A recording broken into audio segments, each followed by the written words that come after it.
Harvard سے فارغ التحصیل ایک مشہور امریکی کارڈیالوجسٹ ڈاکٹر لارنس براؤن پکے عیسائی تھے۔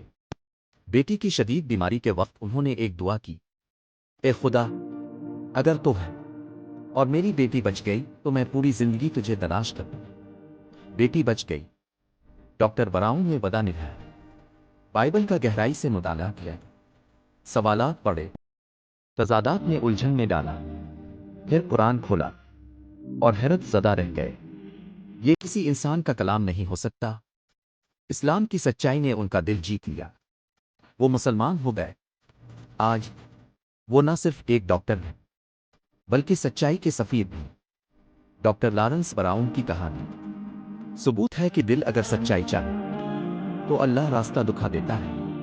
اے اللہ، ہمیں بھی حق کی پہچان، سچ کی تلاش اور ہدایت کی روشنی نصیب فرما۔ آمین۔ لائک کریں، شیئر کریں، سبسکرائب کرنا نہ بھولیں تاکہ اور بھی لوگ سچائی کی طرف بڑھ سکیں۔